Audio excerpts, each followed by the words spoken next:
Halapain itu kafakamatala Honani filoa mafaingata Nonoa atawa ke fai ana Vetatalo moe otu heilala Halapain itu kafakamatala Honani filoa mafaingata Nonoa atawa ke fai ana Vekatalo moe o tu hei lala Ewisai Rovakapo Amasi mohono fuloto Kaneongo Eneto Na maunga ki e tai pono Na etuko E fonua E tu pao hapai ki olunga Ke malui Me olunga Atonga nyo fai o tupu-tupua Utulai na o tumatanga Motakau no veka whakautanga Matangi mari e ko mawafaanga Utukalonga luko e hakeanga Utulai na o tumatanga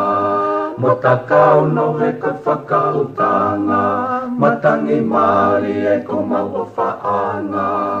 Utukalonga luko e hakeanga Hewisai Rovakapo Amasi mohono fuloto Kaneongo Eneto Na maunga ki e tai pono Na etuko E fonua E to pao hapai ki olunga Ke malui Me olunga Atonga nyo fai o tupu-tupua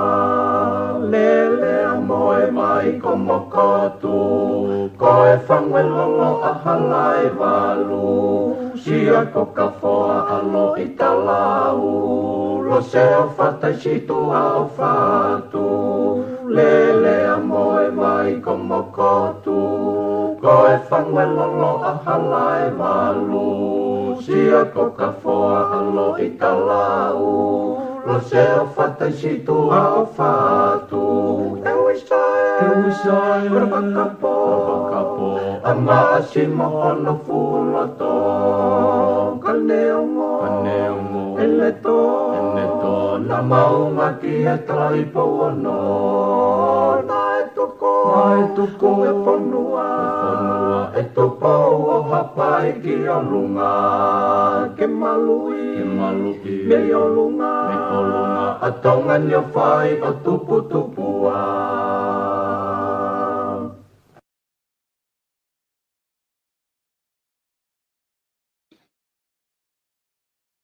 Ko kori ke u hofama I e tamalo whanua ka mai ngahi talawhatapu dope o ku whaafatapu atu pa mei hene talangata ia te au whaikitua mama o ka atai whainga maari e koe ni he pungpungin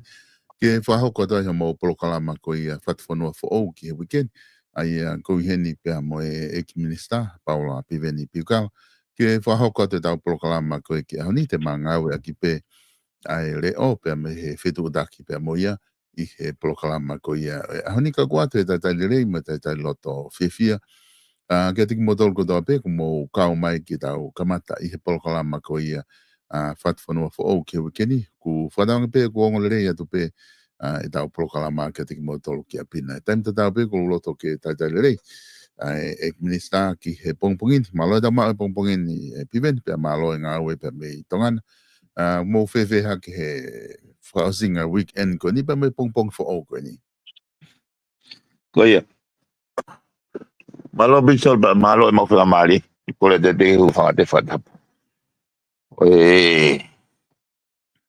Lava le ne ki malo lo. Ma hake pongpongi nu la ale le mai be. Ma be na lava be haki. waka ta pulu ki whakamasi la. Koe. Aku toka maari be ngai. Mea lahi whanone. Koe. Koe, taki kamata pe mua me he mo conference ka ane afi. Ai a koe tui mahalo koe ngahi i si mau inga e ku whi mau peki whakatala noa atu ai ki ati koe i he ahoni. Ula ki pe koe koe mea o a konga koe ni na e kamata e tokon paremia. One whama ala pe ki a mahu inga koe ia a hao mou tuku taimi i he wiki kotoa pe. Even ka bau e wholau ai paremia ka whetu. O ku mou kei lava pe o tuku taimi ke mou whahoko ai mo press conference mo ka whai o ngongo e ia ko tokon pare mia pe fo ke te koe pe meni i ka minister mo ata i he fiafi i hota whalai te kotoa pe ke whai ai o tuku mai ngai whakamatala koe mehe pure anga koe konga na e mahu inga i he kamata koe ni whamatalana ne pehe ku koe ne hoha a foki ki he lahi ngahi misinformation ma disinformation me he Facebook o ka pau e ala ka whai o ngongo o ngāwe a ki ia koe ongo ia ke to whaki ki kakai. I hene whamawai wahe ko ia o ku kehe e taime utau tala noa politikare ai. Pe me taime ko o ku te tala noa ai me he whatongia o ku mou whahoko ko kau minister kabineti i he pure anga o ka hui mea kehe a pito ia. Pe ku whia mau ai whamatala ia me he ngau e pure anga ke matu aki tonu. Mo mato aki ke oa e takhala e kakai ka kodi mahal ko tahaya konga o ku mawinga apito ai ku wakaya tu ko talo ai mo kamata pure anga ta uni mo tu time apito ki no fa hoko ko ni press conference o wakai ki ai o ku fa fie mari be ka te ko mo wakai ki he i ho mo tuku taimi ko ia ki o mai ngai whakamatala mo whakakau pe ku wa ulere pe ngai whakamatala ko mo o mai i he press conference ko mo whahoko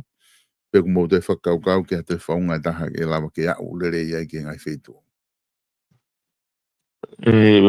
Mano bisolo. O kono mo ni koe whatongia ia he gulau ga aku. He koe dimensionin to ton ke whakatoka ngai. Koe tau whanonga he ngahi mafuri whakalere i whakapolitikare. O ku tau ke tau whanonga mo mamai kakai. Koe mahu inga ia ki he kabineti e honi ke nau update kakai. Pange ke mauhanga noa pe he whai whatongia ka soka whonu he mi. Ai kon me o mau inga ia e paremia mo tokon paremia ke whakalawalawa taimi o si mau pe mau kabineti ke informe kakai ke ngai mea ka kono mau he ku sio mo kwanga whatonga i o ku kai ke o mai ka whai o ngongo ia ki press conference o pay attention ke issue o interrogate ngai whakaukau o kuna o mai pe na tole o si ai pe na ngai hangi ko fa me ko o mau e o ngongo hangi ko hatau langa toye mo pusi mo kuma ka talu so ke mau ka mata mo ko hanga fa mama fa ke mitia ko pure anga ko ni o ku ke ne tau mo o si ui mai ne afio anaya ke pure i le tu hau e fonua o hake fofonga kakai o maalunga pe atuku e sio kita hanga e o lau ko foi ko ngai foi i taki a me kau mo o ko pe saving grace ke pure anga ko ni pe mo fonua o gene pe ke o mai hapalani ke ne taki e whakamore ko kula ki hu pe o fai u me ka to ko ni o mahino mai le vai ai fu no ka ko ni solo o mahino ka te au ia me ko system ka mo continuous improvement na ku amanaki tau whanonga mai me he havalu fituni mā tau whanonga mai ai, tau pehepeu tau kei whinga mai ke tau au mai ke civilise mai. Nā pa manaki koe lahi ange kakai ko lahen kakai o ku lotu laka continuously improve. Ko au ya ko sangato au ba. Ko sio ko ke fu loloto ai me ko sio kita. Me he kau wako. Au wako kau minista kau CEO kau fuloya kau famau kau accountant. Kai ko ke nau lava continuously improve. Lava ke mo uye fonua mo uye kakai. Kai ke ko fatongia foke ai kau whaiongo he sio. They are equally responsible. Ke nau whatau pehe hange koe pehe koe more hasilini ha kauta. Ko nau whatongia ke nau interrogate off o whakaike investigate. Pea toki o mai o toki tuange mai ke media. O nau tafoki peo talala he fwoi hia seibe ko ia toki ilo ki mui. We, tanu ko ia me pehe fwoi hot air pe. Aia kono monia ki a au ia isolo. O ko navigate pe au he o kai ke hoko ia ko hapalapare makau. He ko hanga o mahino fufoi tō no e caps ko ia. O hanga mahino o ko tari pia e au ai vo mai mo whanawhala tari pia au ia se takai he tau mo o kai ke o he ko ngā ko hea hunga ko tari ai he ko nau whakanatulai kai koe ngahi mea ia hoko ina tula pa tau toki nohona masi kapau ne kai ke uha o na tula ia you have no right ke hanga o whakawhepaki ia na tula you just have to navigate with nature kai ke ka ko no moni o ko whatoanga i pe o alu pe ke mahino hene he koe whai anga mahene ka o hange ia ko una pusi mo ku mahalo pe na tuta fe turima ka minista ko ku sadness aku ia ko nga he ko ti crea pe paremia pe mo to kon paremia ai sinsia ena faka amo ke pure ile tu hawe fonua ka hange una ke langa toi kumitoi mai pe na toria ke hange kai ke ko o para fo fa pe ka ko nga pe ko kai ke ko me pe ko no fa o me ko kai ke lak fai ho mo ka to ko mai ai ko at pe ha ka me ya o na foi fa na fala da lopi ai pa na pe na do this is a big fish to catch hire go foi hot air pe he ko hange ko wal me ko ni ai me ko ni na hanga fatonga ko au ko ni au pe ta o mai hane launga o pau ke hanga au ia o pau ke hanga au ia o he kumi ke loto ke o mau bai o ko puhinga o kai ke pai ine au hafa hinga me ape ko pau ke hanga fe kumi te ko fe hu ye ki mo pau to ki ai o mau inga ia ke fatonga he ka fa ngo pai tange ko ngai i chiu fa mamala na o mai he ko me he ko te tau o ko fa la ve fo solo ke pe e to pa lo ve pe ai se halo aki ai ka me ai iron sapen iron he ke ra ko fa mata he aki ha para la fa ke fa mata pe he hau ka me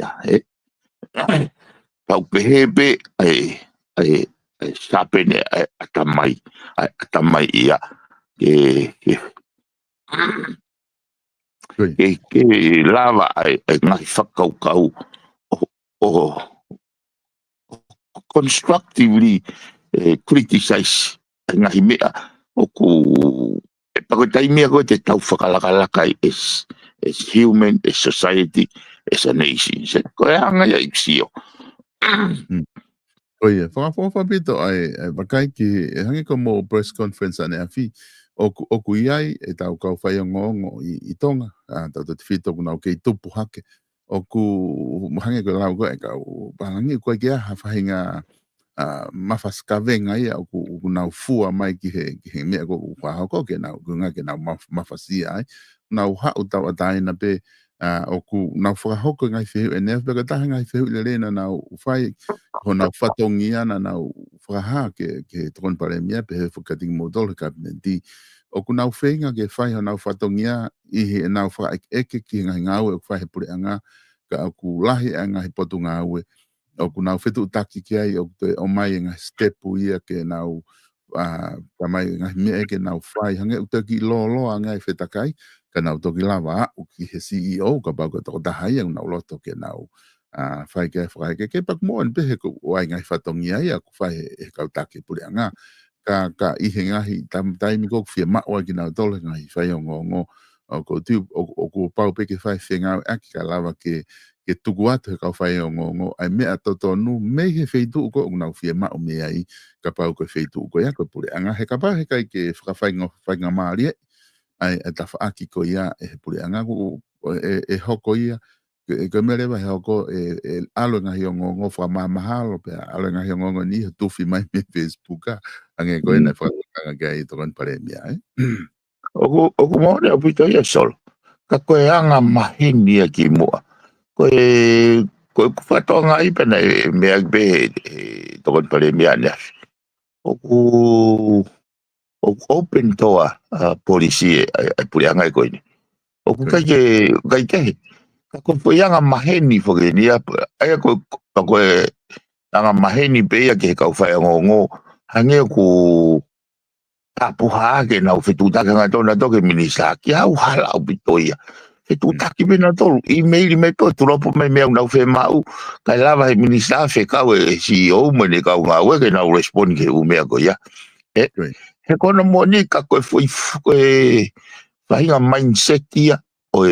fo tu pure anga o tau whanonga mai ko hili ta ko anga ki pe ai pe kau whai au ngo e au hange nau mana wasi nau toria ko au te ke tā mai o lo tau pe whakataha ku tā ma whai au ngo e ko whi mau haki ni si o whakakato pe ai ki ni si ko e paho pa te ngau e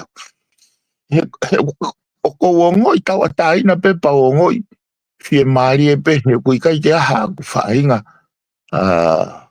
mea te uhanga ke pehe ko nai ai o engineer ko au ko whakakau he whakahau ko whatongia o ko hei ilo mahal na ko mindset i fuoloa ai ko ke kake ko me ko pehe o ko te ke tau lava o continuously improve o no inga ko tau ha be mo tau asenita o lahi au pito nga me ai au hoko he kusi o aku mau falele ko ni taimi o mahino le ai na nga fu anga mahini na ke ton ke pusiaki ko ta foke ngahi e ngongo foke na i hoko mai i he taimi na ui tonga foke ui na fa ofa pe ai ngahi mea kotoa na kai kia ha disruption e mau folau ai na mau alatu pe o taimi pe koe na e puka ki ai na kai ke te tolo i mau folau ki wama pa mau nofo ai taimi na mau foke mai ai na kai ke te tolo i taimi koe na mau tō mai to ki hoko rewa no taofi ko ia to ko ia laiseni ai certificate ko ke puna ngo puna i he tuunga ko ia ku lo ke i whaka loloto mai mua i whakaukau ko ia ko ha ai o kwai no whanga i whako pehe ko kono palapale mai ai taimi o ku whakalea CEO o ai kautaha i he no lakanga ko CEO pea mo ni te tokanga e ta whaaki engineer ko taimi ko hange o ku conflict e ngofo ingawe ko eka ki hamo ki whamalala mai ai makatunga ko ia ke lawa o mahino ko i ta whaaki ko ia. Koe palapale mai a koe ni nau e ku whatokanga i koe aku. Koe palapale ma whakaloto ia whakavaha whakaloto kovi he kio koe aku. O koe hono moni koe CEO pau ke ne whakalere ka atoa fufoi operationi. Pau ke sio ke ta whakapanga, sio ke ta whakapanga, sio ta whaka e kau pailate ka koe fe fusi aki nia na ko silama pia o race hake ki mua. Ai kau senior management fit and proper person, e whakotutu umei koe me pureanga motua. O ku nau o iloi o kei nofo pe nau loyalty i he CEO motua mo pureanga motua. O lawe ai koe mea koe ko nau whatongia nau toke nau mau play politik. He koe feitu wha teknikare na mana tofa nau whatongia wha teknikare. Ka pau koe me nau whatongia ai ke whakakate o mea koe, whakakate o mea koe. He koe tutu unia a mautolu me he poate. He mahino mai o kai ke lava o faunsinolo. Ai waa engineer pau uhinga pe ia. He koe mei koe whukau engineer o koe na e fau mai he ki fo i tau pe koe pe wau toko tahataha pe fia. Hau pe alu. Pe hange koe kia hawhainga structure. Taka pau e airewa ke tau turi ke whemau e civilization. Hokorewa very uneconomical au pito ai whakarere ia koe ne. Ta whake engineer bebe. Pea mo ki kautasi si vare koe ni koe lurutai. Ka ke sio he mea koe ni he foi ata koe ni. Koe henga i malai wakapuna tahamate pe a henga. Koe whemau ke maintenance haka kautaha wakapuna whemau e henga ia. O koe mea hui koe garage. O ikai koe henga ia. Ai la whetakai mai pe lulutai ia he garage. Ai ko whakarea koe. Hange e nau whakarere whaka-engineer ai lulutai. Hange haki i base taxi. Ka lere pe o pahe hala pe uia te kaungapi ke na mawhetongi. O koe ke a whainga structure ia. Ke ongo e kau he foi division ko ia. Kau ka hu ke lulutai. Kau ka ngawe lahi. Kau ngawe malohi. Ngawe lelei. Te hiki hake ke ngai tunga koe ki sayang e wahe ngai. Ke ia whainga career pathway. Ke ne hanga o puke hotoloto i fie ngā we. Koe me e gui koe industry o te o se hanga o mapei. Pea moe anga hauno whahinga kautsa tene lawa toha ki mai kakai ngā we rerei. O kai koe lulutai ke tufi mai kau engineer. Ai apa na mauhanga rewa whakotu. Hame o kai ke taulawai me lulutai. Whakalere mawahe pe lulutai. Au so se ta whani ma ki he palu e weisini. He ko nau tolu pe o kui ai e ta whani ma e a Fiji ta whani ma e a Nusila ta whani ma. Ko nau tolu pe o kui ai. Hame o ke tawawe. He koe whakakau ia o e co-location ni. Ai ko whinga ko ke he communication sector. Kau pe ke combine functionality pe mo infrastructure. Kai lava ke pe hangarewa he palo e veisini o whakakakato ke foi dimension ko ke funky waka iki. Pe lava lewa kau engineer o pe te huge palo e veisini. He te kapau te engineer funky waka iki. Te lava e kakakaka o awai ke ngai fu waka lalahi. international flight. Ai wai le whainga ka wia path pa lava lewa sustainable. Na kusi o pehe au mo kati atu ngahi whakamore kai lava ke tau turi milere I kautaha lulu tai ka lava ke profitable. O sea me peko tana ki mai tikite o ala tu he whakamore ko o hia. How big revenue, how big na ko ngoto he whakamore.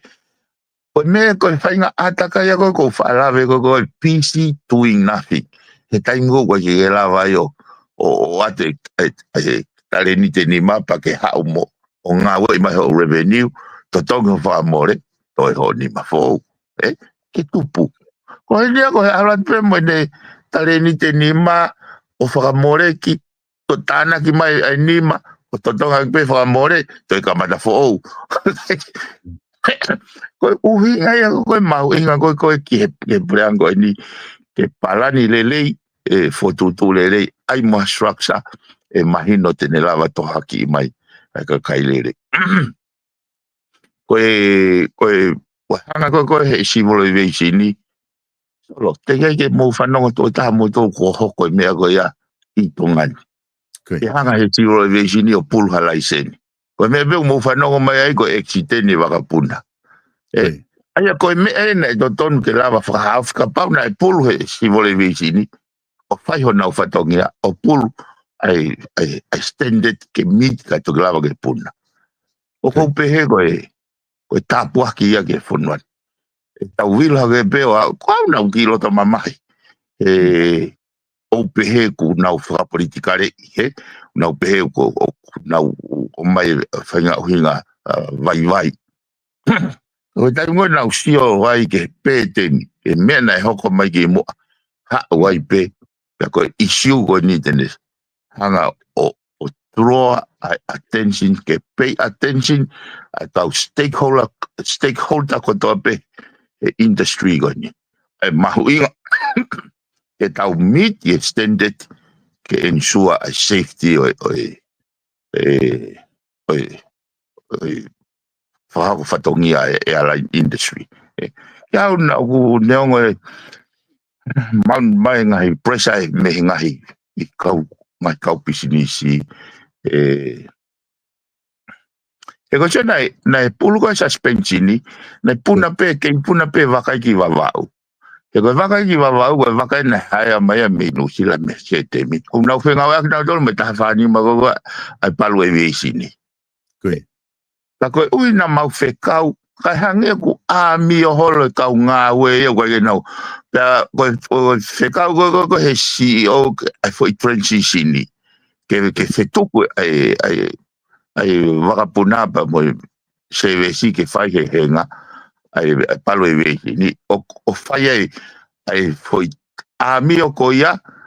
o to e konga ki he ka tuku konga he mo time alat ko spot check ko si CVC ni e na mau ko o ke lere pe he garage o te ke algo henga ai ko na to ko ya ko kai ke mau mai me ko to tonu ke ai o tupunga ai fego to matala ko ka na tolu ko tutu ne po ate ko ai ko feila ya me lulu tai ke na hanga inform a civil aviation ke nga transition ka ko huinga ko ne te ke no na hange na fe fusia ke ka nga we ke na hanga to fa to ha to mo fa ka ko ne ai fa ka ko conflict of interest kana fe po ate ka pau e tuku e palu aviation ni mo mai ange hata opsini ko hata opsini tufi holo e tau kau engineer hange ha space taxi ko taimen ke tau whakama pop he ko CEO ko CEO ia na o mai pe ke whakataimi he mahino ai vai o ta whako engineer ai au rotonga tua ke CEO rotonga o mai mo expression of interest kene titemen ke mau titemen ka pau te mau ale hala ko skalas ko fahinga ko type ne CEO e ave ai ka pau te mau ale hala ko type ne CEO ai ko kuinga ko decision ko ke tuku tala noa mai he conflict he mga whago ni tala noa mai pe waha option pe waha option ka pau te tau tuku e ha mea o kula vai palo e veisi nia o whamaapopo mai ta whaani mga kauta koe hai makatu unga ai lulu tai o kui kai ke nau lava whenga hoi aki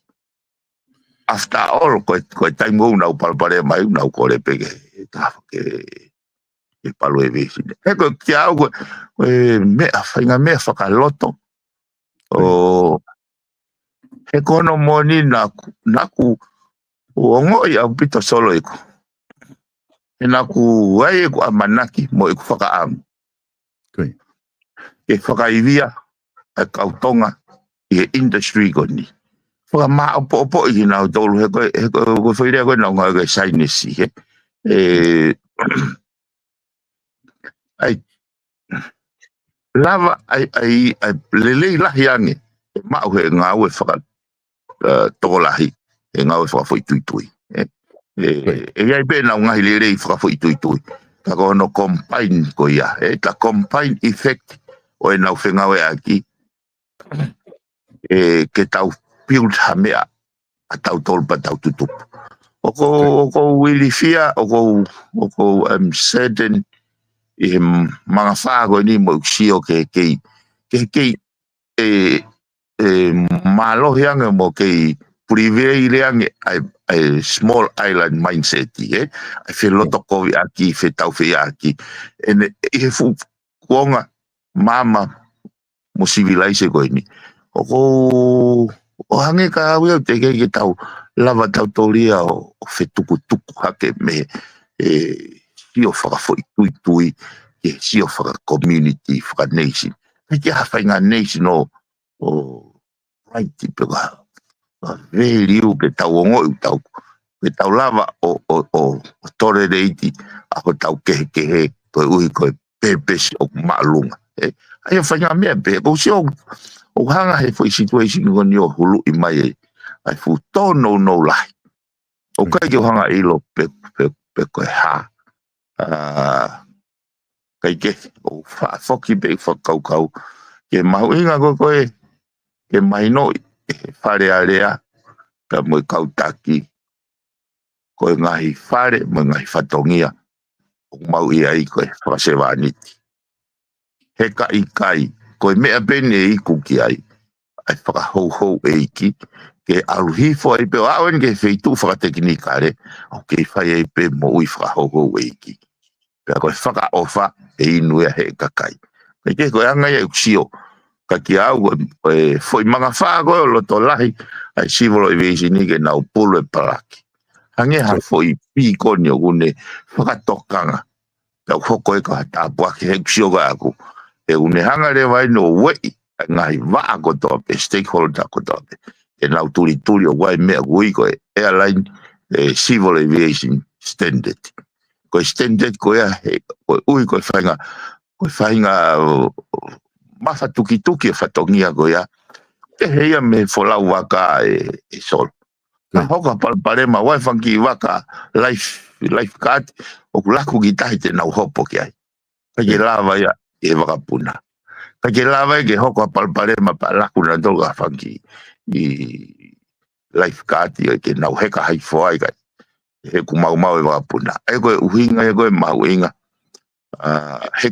koe ripoti koe huinga whatana pe ni he koe palo pare mani ne kai koe palo pare mani to ko ke pe ka hanga he ki foi mea si o ne spaka ke ne solo vai mea koe exiten koe na hoko ne he sapa exiten koe na mahino mai ne kai ke totona koe exiten ne totona ke hoko apau na nau mui pe nau toria he compliance ke regulation sio ko he asi mai na tamde i mea koe na tuusi mea koe aia koe whiongongo ia tamata mo tamateka mo tamata tufpulu sio ki koe mea ko pau ke o mai green light he engineer whakaosi ke kapteni pe au pau ke he nau Pe mahino aki aya a CEO e pure engineer e pure pilot. Ke lava ko kuhinga he kai ke lava pe he engineer tu use mea koe. Tamde e mea koe. Tai whiongongo i gai mo pilot, tai whiongongo i gai mo CEO. He kai ke totonu ke malava. Ka koe nau whiongongo i.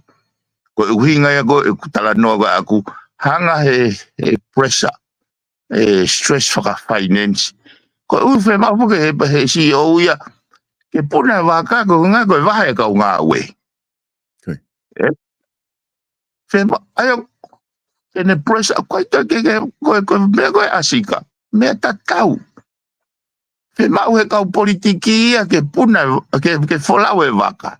Despite a reporti mai o kai ke siwe whe waka. Hamena hoko ai. Tatau tohpe mo mea, hamena hoko ai. Koe foi e chiteni koe ia, koe whamatala koe me he paso. Koe natula o ha sa basic 101. Ka palparema ai hydrauliki koe te len pe wakapuna. Tamde e misini, whahiwa kau pasese, pa toki ala te mea ia tau mai waka ke te minolo. Aia koe uhinga whaki, koe uhinga whaki koe nau whiongongo i kono compromise mea koe ni. Toi whenga pailate ea kene eliminate ai huu o waha mea au hoko ke he waka. Toi whenga ke taxi mai ke te minolo. Solo koe whamatala koe ai paso. Kane i kai ke iai, heko koe ki whai apiriki koe nei. Nei tau ai wakapuna tu. O kai ko hame ere te iai ka koe anga pea ai whako ngā ue. E ki whai apiriki. E kane i kai. Koe ne hanga tona pe waka o whaaki ke te minolo. E au whataha pe kakai he te minolo me kakai he waka. Kai te, koe taimi koe na e ho haa mai ai se a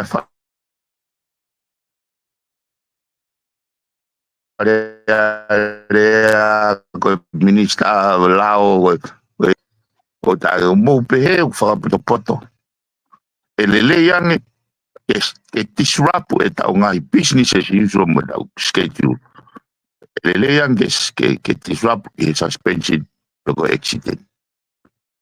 Neongo katoa e more ngai i business mo i mea. Ka koe paa ngai te tau kei lawe ta tō ngā we.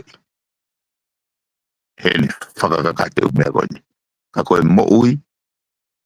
kei tau te lau ta tō e whafok mai. Eke, solo wate u mea koea, hanga lewa he taimwe nei whai he rulutai ho nau ngai whatongia mo i mea. Sio kia e civile, it's a minimum requirement in ko nau meet, taki i temporary pe hono tuange mai.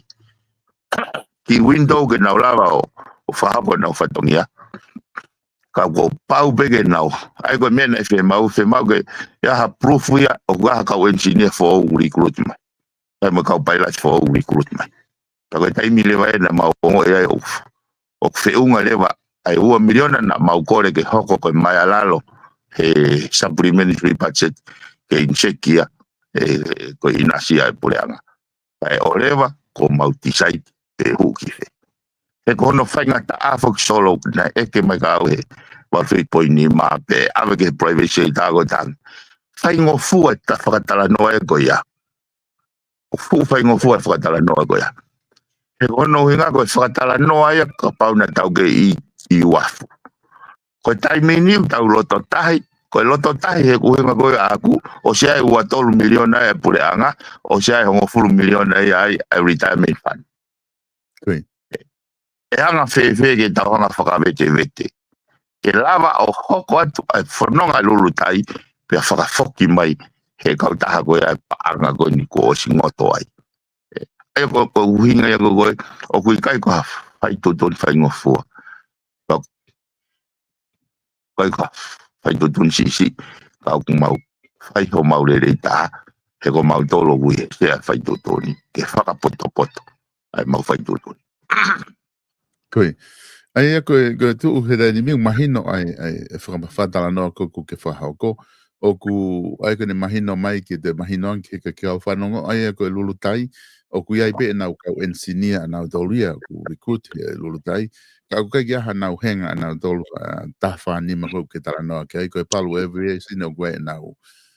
mea pehe. O ku totonu ke whai koe ngā ue ku hinga koe ke lava ka kata ngai fia mau ko ia. Ka ko tui mahalo ko hange ko whatano ku ke whai e piben. Ko tui ko ngā wele lei eni o ku whai e he tau tawha aki ko ia ki aviation e nau hanga ko ia o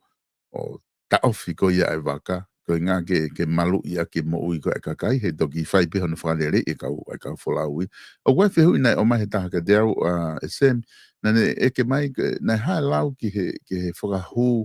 ki he tui e kore ki he Royal Commission ai lulutai. Mahako ne uhingan ke tawha aki ko ia kai kia hangahi mau mai ngā report a tita mga mea behe ke lava o tokoni ke mo whaitu. Nā ha whakakau behe. Io, o koe au ia koe whakaukau au kena ia. He koe mei hange koe kulau kena ke exitene waka me whonga nei whakatau ai waka. I hono manage mai he pureanga motoa mo si o motoa. O ku amau tatau pe hono mawhatuki pe mo e ngoto koe asika. Ka ku ke he viu ai paremia ke ave pe ke anti-corruption pa mo e whamauanga. Koe. Ka ku mahalo ko direction ni ko alu ke he mau mai. Wange ko klau o ku au ke ahon. O ke update mai financial audit report. Ko wa mana ki pe ngahi wiki ko ni ko kakato mai ke u mea ya. Ko ngahi mea koe ni ku hoko i hono ta ofiko e wakapuna ke puna ka whakalere i hange koe whai ngahi recruiting ngahi mea koe ku whia mao koe ke mou whahoko. O kua hane wesia ki he palani koe na mou whakakaukau ki he whiri koe ha CEO pe me palani koe ia ki he ngahi kautaha unau piti koe ia ki he wakapuna u te ki i toloi u mea koe ka lama ke mou whanonga whakalere pe o ku ke whai pe ngā ue he taim tatau. O fai be ngā ue taim tatau. Paralelo pe hono whakale ono. He ko katoa ngai foi o koe ka ke lava ia o aipe foi whakaukau koe isa cohesive co-relations o functionality pau pe ke whakakaukau. He foi mga whaia koe ni moving forward. Koe whakatoa pe. Koe ni ki he whamalolo i koe si o koe pua te vai. Ai foki koe taha ni koe no whamalolo i koe ni o CEO mo ni ihe kau senior officer i he pua te vai. Koe taha ia ngahi reform o ku mou whakahoko pe koe whamalolo i pe ia makatuunga i he uhinga mawahe pe he reform koe ni o ku ke lotonga whakahoko ki he ngahi business koe apureanga. Koe konga pe e whakamao popo. Koe konga pe whakamao popo mono o whakalere mai public enterprise. E koe na mahu mai o te ke whai AGM. AGM ai pote vai. Koe whakahoko mai kautari ke ripote atita. Koe rotonga koe ne mau whinga koe ke strike parents i he lolo tai pa mo civil aviation ni o ku whahoko mai poate ai recommendations na o mai me atita. Pero ha e kulau. Pero ko direction ko ke implement accordingly. Kono uhinga e kai ke tau kei he ku kau ke me ko ni solo he ku he clear ke kau ko u fai tu ni ko ha ko me ko ne lo tai me bia o ko fenga ke o te usio o ki ko hai sino tu ko hai sino tu ko fenga ke tataki ki penga ngai technical requirements o fema ke tapuni e foi ke tiko ko nga ko fema o fa technical aya o kai ke pe o ko shata o me ko frene na o kai ke pe me ko to ta na ko fe o ya ko ke pe o ko loto ke kamata no demonstrate ai ta unu ke kule ile ya orang yang ngai me fa technical ai ko to ta ko ga me ko ne ya ko po ya o ko support ya o ko finga ma upeke o hoko o me ko ya Avare petama friend o ko fe ka polisia na ako ki vilo te pe o sio ke natula o ko me ke he ko ta tuku ke whakakakato ngā we ka polisi hei kai o kai ke tui ke tau whāmi ka au whakakato ngā we ka polisi pe ka pa uaha me ai isiuia ke o wa te ke ngā wea ke takau ngā mea ke hanga ko o whinga iau ke u whaiara o pehe ko anga ia kusio hange ko kau ko revamp ko ni to reform ko ni public enterprise o whinga ke mama o ku whakau me he ngahi mea ko ia he kono inga ko ano inga ko i tio ko fo i kakai ngahi ko ia so o sko mau mai business plan ko mea neongo na asi mai o more ai valu kilo or something of the amount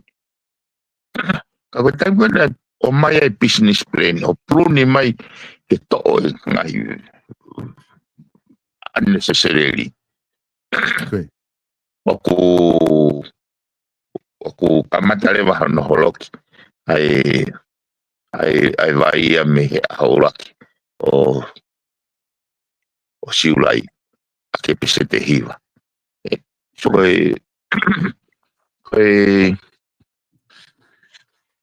ngahi lelea na tinai me kakai i totongu vai i hene efficient go no whakalere he kau aki ngai potu ngā ue koini ai kono whakamao popo kono whakamao popo mo whakalere i mai ngai whonga ngā ue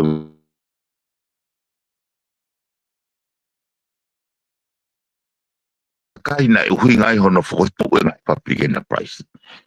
ai kono na tōporo whora kene a whio koe mea aki nau tolu kena hanga whakaukaui ai profit moi lelei o shareholder o shareholder ko pureanga ko panga tuha ko panga kakai e ko ultimately ko benefit e kakai ke whakamoa ke whakamoa he kau whakalere ngā ue o ngā public enterprise Ko tu fo ke dai ni mi ko loto ke data ki update nge tu nga ko ni ku ai ko ai malu ko malava puna ko wafu fe tu nga ko ni ku ia homo transition ko ni ko ATS ku fe nga we ko ya ka ko fe tala no atu he ta fa ki ko ia na asi homo press conference ai hinga ko wafu ai wa contain ai na more me wafu Kaku whakaukaui pe koe hae ai whaunga mai maratunga o ku malawa ke hoko hawhainga mea behe i ho tau wafu. Kaku sio atu ke ngahi reform o mo whai o ku ke whahoko ke ngahi business e pure. He ko ngahi whaitu katoa koe ni ku whai hola o mea koe ni o ku mei o ku ai be ne whelawe i ke ngahi business i koe ni e pure anga o ku whahoko, anda ia te koe. Ka ta whaaki ko ia, oku malama pe, oku kei malama pe he wafe wani ma, I he tau whanonga mai, ke more pe, hanga fu container pe he, ha fu container ka kato, me wafu o puria ia me ai oku kai ke whaha fu ilo e ki ai pena anga fe ene huki tua me wafu I he ta whaaki ko ia piwe. Ko ia, solo, kau whuke mea mea, koe waki haupe matapure koe ni, tamai na aru ke kau polisi koe ayo ke launga I ne container ko silava o sisi at ke lolote palpalema ke awia ke fonga anga maheni ka pau ko ni hao launga ko ne ki laptop ne more he container ko uhinga le wa awia ko kai hape ko more ko container ko uhinga ka organized crime he ko hange pe ko lau ko he kai ke lava ke tamte black box ke lava ke tu se ha o kai ke function he wa puna ka ore wa ke feo ngoi he ke lava be engineer tota he ke lava CEO tota he ke lava he captain tota ko pau ke na feo ngoi na jo ke fai fi me ko ya ai ko ne organized crime ya ai ko hange pe ko shipping ke na hanga tuange mai pepa ke release ki ai container ke fou he portfolio ke fou he customer ke fou he sistema toa o fu fai ngo fu pe no to container ma vai it's beyond measure ai te ke ua motor se te si ai to ta ko ne ha la nga mai o to ai telefonio tag pure con la National Intelligence and Security Unit. Ya on ha go tanko forma ma fai atu e moti tipi ke me go ni e men o go ia go organized crime ka ko ka to ai ni o me go no ko fa tala no ke ai ma inga ke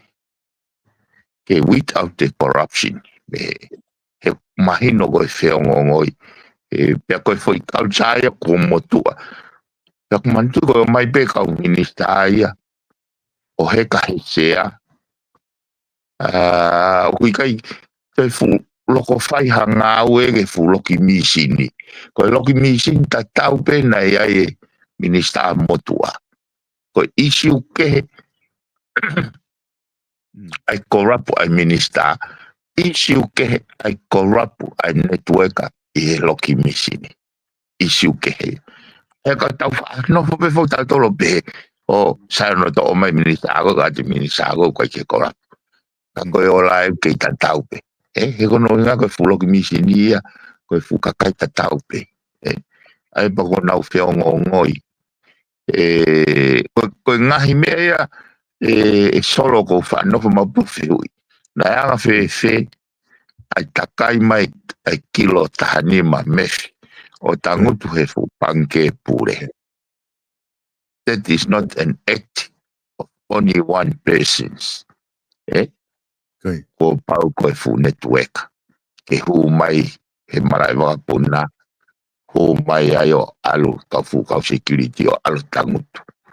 kau kai ko ha me ayo ko ha organize ta very simple hakita maular ko pai pape ayo fengawe aki ka pai pa mo network ko me ayo kunihanga o mai ai fakatu tamaki ki ka hawe fonman mo taulanga falaka ayo ko si kai te hoko me go ni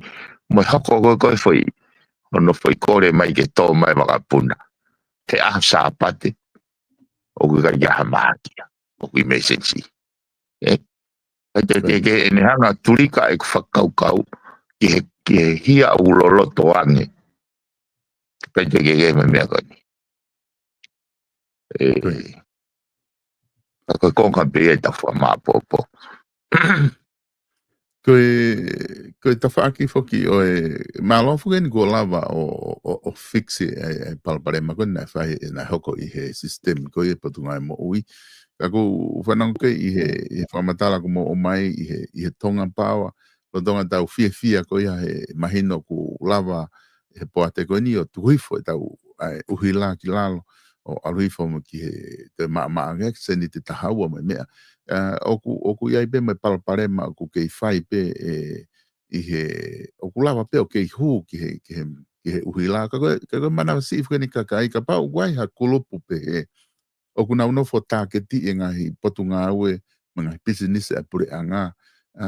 ko tui oku totonu ke whai tokanga lahi apito ke ta whaaki ko ia pau guahani i oku ke ilopo hani i peitonga po hani i meimuri oku nau nofo tāketi ke na whanga o heki angahi me behe ko palapare ma kon ku wa ke uhila he tani mi o whatatau ke me na mo tano ke press conference Ko ia sol. Ko ke he foke heke system ko por mai mo ui. Ko na ha pena toria o hijack na o database ke na demand mai ransom Tana ke mo ha silini ai. Ko ke he me ko ni ke mo silini ai pe ko ki awia hange ka again he malava ke alu pe silini he foi ekpe ai tokota. Ko stembe nia ko ne email mai ke deposit yang ai mo ua ko me ke kauta me ke fika account ko ya ko ai ta to ta fa me go ya that is beyond messiah he ko si ko na go o ku ya ngai verification validation process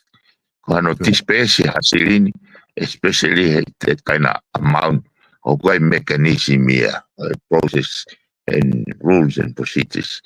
che ne kaiti ai foi process ko ya ke osi o ku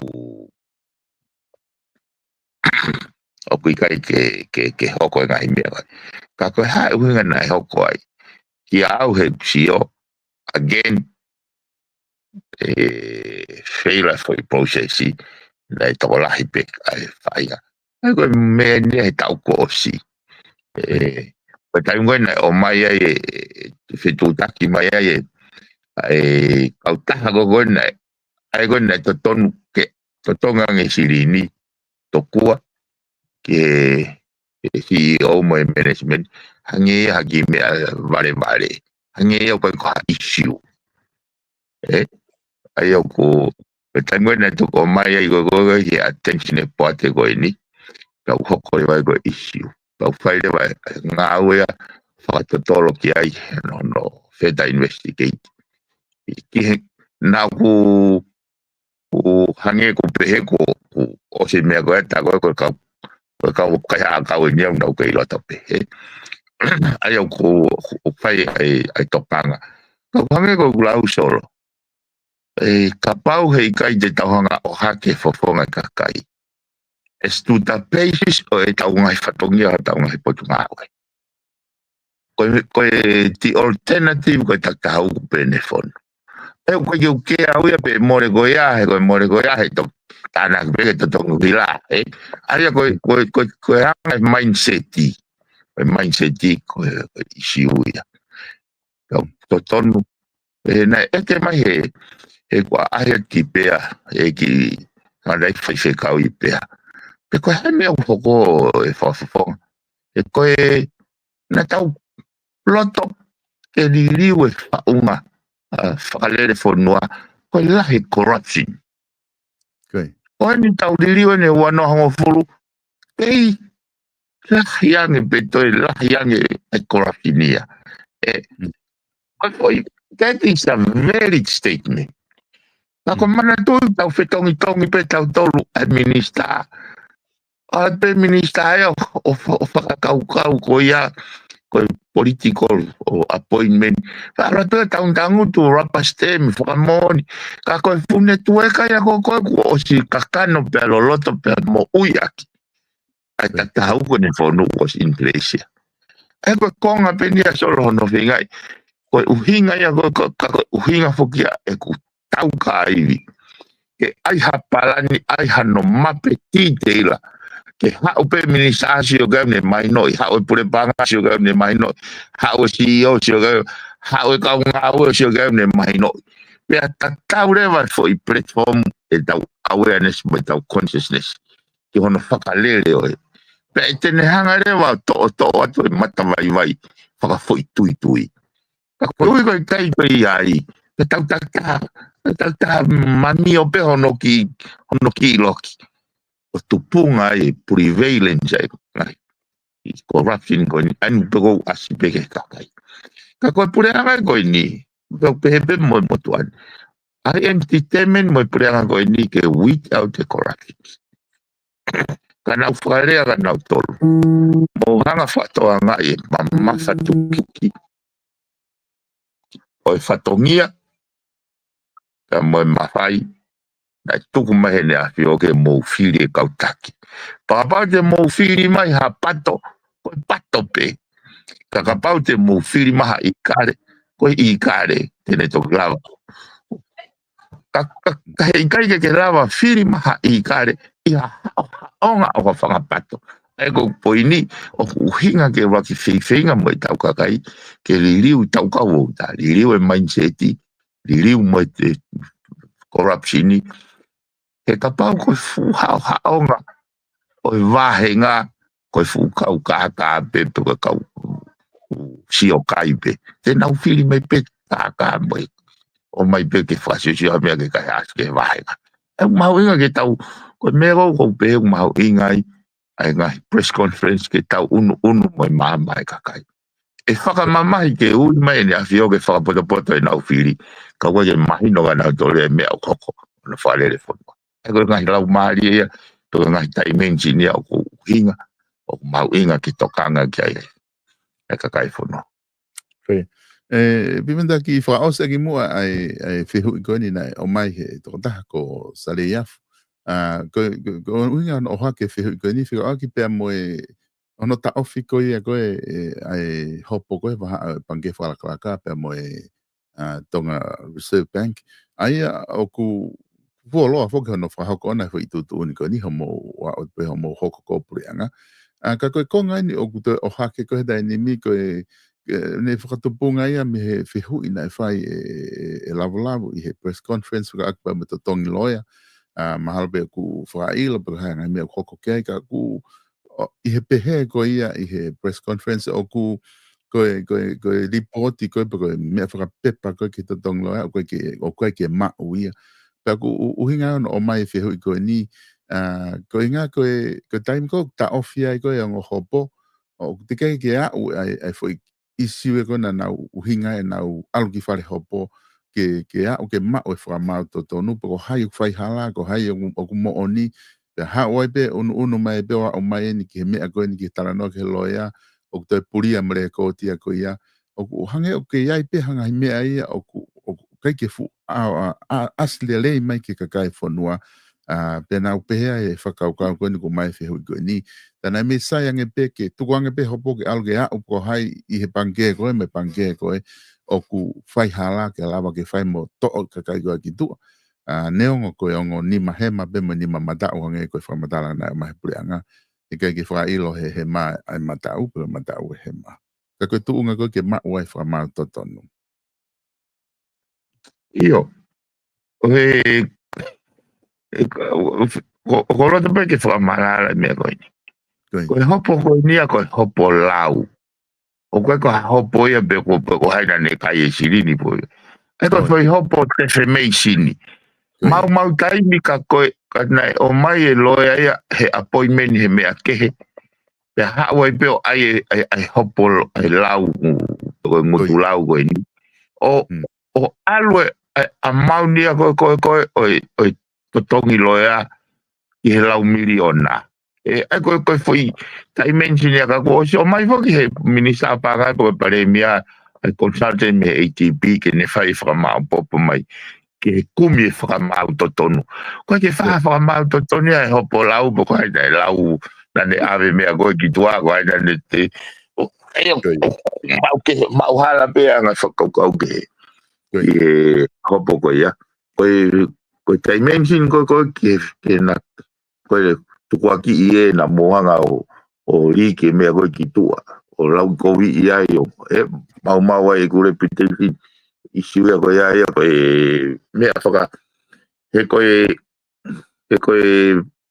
uhinga nei tau fia he nei te ke mau he pange ia ha endorsement me shareholder ke prosecute hopo koe ni. Tako fia koe nei awat koe pate fo nega ia ha ali ko pesis o apply ke fa manga fa tonga manga mo ni ke hanga he pange fa ilo e pange be pure hanga o fa ilo be pange be pure hanga ko ba ge ne wa ma ka ngo fu me ko ngai dai kan che dai be ko ya ka ko ngai ko no o au mai ngai mo ni me na e hoko no o ku he ko te o ku ngau ke poate ko ne panke ke mo e mini kapa ka be ka yo ko ke na be patient be na tole ko ngau be ya ko na tula be ngau be ni hange ko gulau o ku kai ko to ko taha it's a network of people that's why o ku pa ngata ai si o mai tamago te pe o ku mata ino se ni mai tago ko uo ka wa ni o ne tatao ma talo te pi ko te mahalo ku mahino ai fa matala ko ni ku ke o mai ka ku tu ngali fe unga ta programa he pongpongin ko se ta taimi ka ku te ai ha me o ke loto ke fa ma popo mai ke what ke fa o se ke ta programa ka ta to ke hoka te wika solo io ko fie to obe fa ma mali ko ni solo ke o te ki popo ki pe ka nga mama ya ke ku fine ki na e fola wat ki melipuane ko e ko no to wala yo na e ai ne fa am ke o aluange ke me fa e ki he ahoni u fai ne putu ya ku u taulo fu pe nga i fatongia ke fa hoko ko fonua pe ku mau fok ki fa le area i he monite pe au pe ke u ka go what I beg po paken pa solo ki mi deta silent ke ko ki fa pa pe ke ku pai ko ni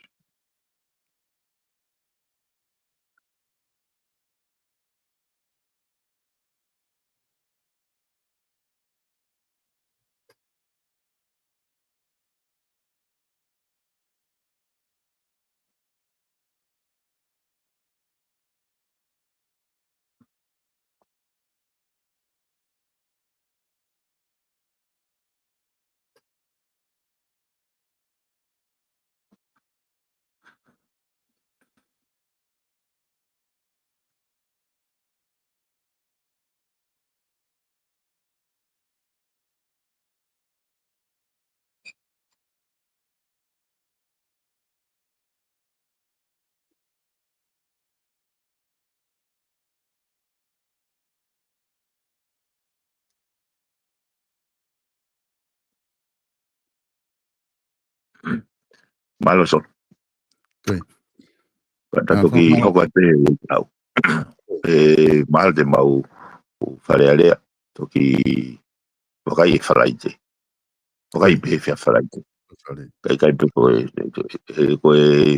fare ale a ge to pe lulu cabinet ba press conference ka va be ka ge lava fa falaite to ki be tempe como tona ki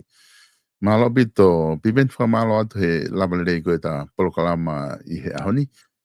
fa malo at he ngahi ngawe ko do be fa hok ma e fonua ma tala monu at o fa tu piben ta toki hok atu i he we kau Aloso. Whamaloa te kainga I he lava ko ia ke mō kau mai tau polokalama whatwhanua fōu ki he weekend. Pe he fōki te mōtol ko toa be o ku te motok mamata he tau polokalama iha o whainga maari. Ngai whehu I ko te be, po kua ngai whehu na mō mai na kai ke lava o wakai ke he ahoni. Ko e ngai whehu ko na ko ave ko e ngai whehu pena email I mai ai toko wakoni o mai ke whakahoka polokalama ko e pongpongini. Ai ka koe ngahi lotong ke lere polokalama he ahoni na kai ke lava o access ki he kia mō ngahi whehu I ke lava ki ilo I ke awe ki he minister ka ku hanga ka lau ma atupe ai whikaunga mamahe atu ki he family hono kotoa I he more koe ku hoko ki he tau ke te koia o e whae o e piveni ka ku pamui family kotoa ki he Australia I he pia o koe ku hake koe I he family pamui whikaunga mamahe atu ka te mōtol whamalola he atu ka te mōtol kotoa pekainga I he lava ka tokoni kotoa pia mō ke whahoko mai tatau te whito ki he ki mōtolo mō ke kau mai hono sponsor koe tau ngahi polokalama tatau te whito ki he kautaha koia South Pacific Loans Stariki tupo pe mo kau ngā we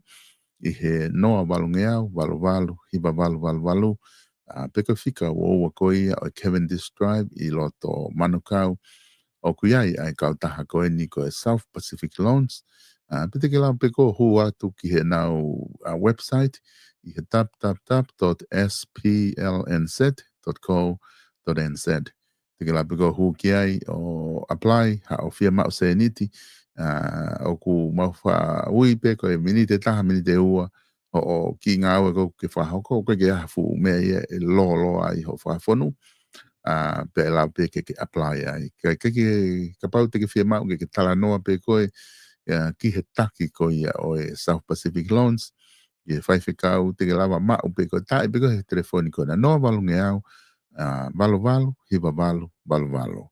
0800 88 98 88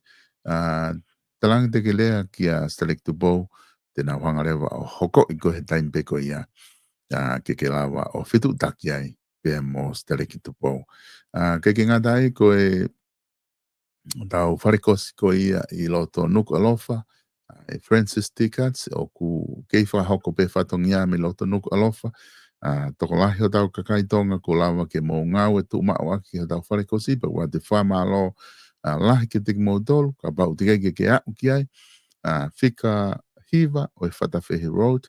pe koe tawha aki pe koe Page Fashion hanga tu ko ia ke tau mo pe building o kuai kai ke to tong mo uhila ba we office ko atenseniale me me au ku hanga atu ki ai opposite he mga wha ko ia ki marketi pe mo tidisel o ku I loto no ku alofa o ke fu mama o ke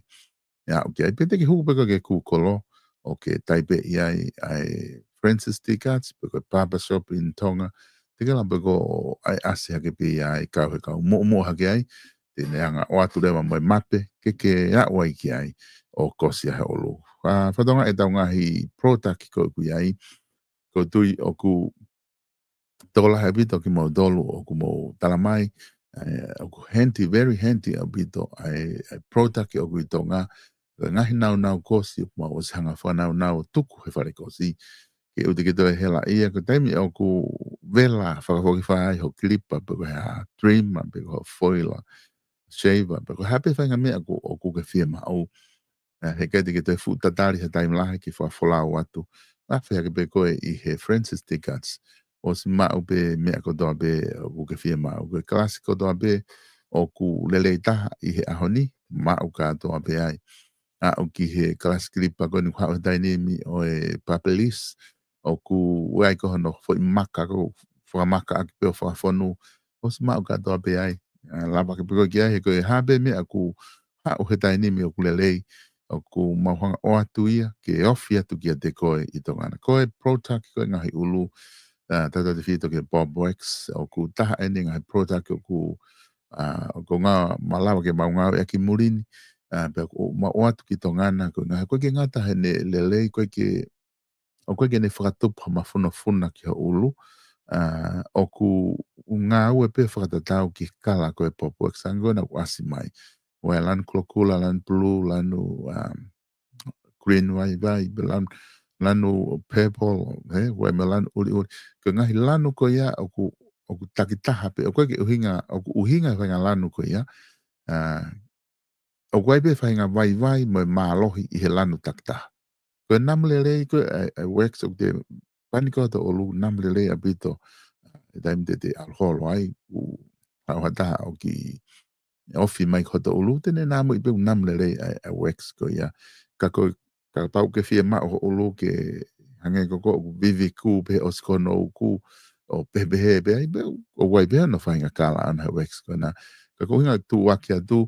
ke mo lava ke kia i o whakatau ku ai be mo aftershave te ke lava ngau e akia, ke modolo o ku lava ke tere, ngau e ke taim ko tau tere ai, o aftershave aki, o siko te tere, o ku ngau e lahi aki tai nimi hange koe, o siko e kosi ho ulu, manatui, o ku fie mau apita mea koe ni, pe o ku whaia i whare kosi. Ko taim koko o ku kimoa ke kosi ha ulu hataha, o ku pau ke spray a kilipa, mata kilipa ke endoseptic ke mata kilipa ke to'o hawhainga siemu i ha ulu na ne kos ki moa. Pia ko ngahi helu mai mea ku pau ke ku whakawai mo ia i he whahinga chemical ko ia o ku ne tamate i siemu. Ke taim koe ngāwe a ki ho ulu o ku maa ai umea ngāwe ke ua na omi ha disease ya bafanki mea ia me ule tamagana e koski mua ke ma ho ulu he ko pale mai to lahi ko mo lama mai ke fare kosi ko mo tala mai ko nga ko no kosko mo ulu tupunga ai fanki mo ho mo ulu mo me behe ka ko aftershave o ku ngawe aki ka pa kamata ke pale ma behe o ku ke lava o fana aki o ku ne lava tokoni ke ni hanga tamate i ai fanki mo ko ia ka pa o ku pihia me kose olu ia taha ka pa ko ke maana nau ka i he Francis Ticats o ku osi papapau i ai ko me ngau ko e kose ko olu o ku i he ku safe pia maa ko inga ke lava kose ko olu ke ona ke palpare mai o topo ia fanki palpare mai te koe pa ko te ko modol mo singa aki mo os ilo ipe ai fonga ko ia o ku ngau aki he fare kosini ka ke ngadai ko e modol ko New Zealand ko e va ai Francis Ticats tu ia o lewa ia fika ta heva be mo no avenue ka ko ofia to feidu ko ia ka tau fare kosi ena o ku iai te ke lawa pe ofia tu ai o kosi ha olu o ku kai ke ai ngahi mea koe i whare kosi i orewa, ma ngahi mea koe o ku i whare kosi i nuku alofa. Koe whakaukau ia, ke ki modol koko ku mo i murini, o ku standard ko ku ai whare kosi koe i murini, hange koe o ku i ore, o ku tū koe i orewa, o ku wa o ke whainga standard ko ia. Pa ku kai ko murini be, ka ke lawa atu ki nuku alofa, ki he waa ko ia, o Francis Ticats i ai, o ku kai ke te ke a standard ko i morini mo standard ko ku ai ko mahu inga ia ka ki mahu tolu ai ho health and safety pe mo maa ko ia ke whapapau i ko kosko ho ulu o ku maa ai mea ko doa pe ko inga ka lawa ke mo i le ai mo ke talavo mo ke whaafofa ai ko tu ia ai tau whare ko sulu ko tau whare vala o ku tu upe he tau whaaki ko ia o Francis Ticats te ke lama tu pe ko i ki ai o ku tokolahe ki modolu o kau customer pau o pito o ku ke lama tu ki ai waini ihi kuna whaatama tala mai kau ko e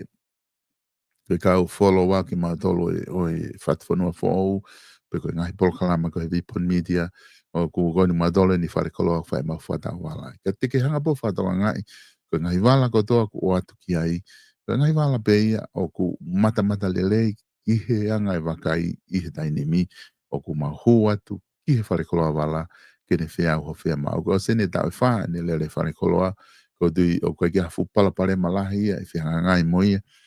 ke pehe koe ai ngai palapare ma koe ngai koe wala ko ma atu whaafu ofa a hono quality, ko no price o ku kau ia I he price fe unga pe ma fe unga ke te koe ke whakatau ai. Nara hake ki ai I he whikahiwa o e Whatawhihi Road, tala noa ki ai ka lini, pe whatahe kau ngau e kui ai ke nau tokoni atu ki te koe Iho o fie ma o wala koe, mahalo koe ngā taia e tau ia koe mea taha koe maka koe ia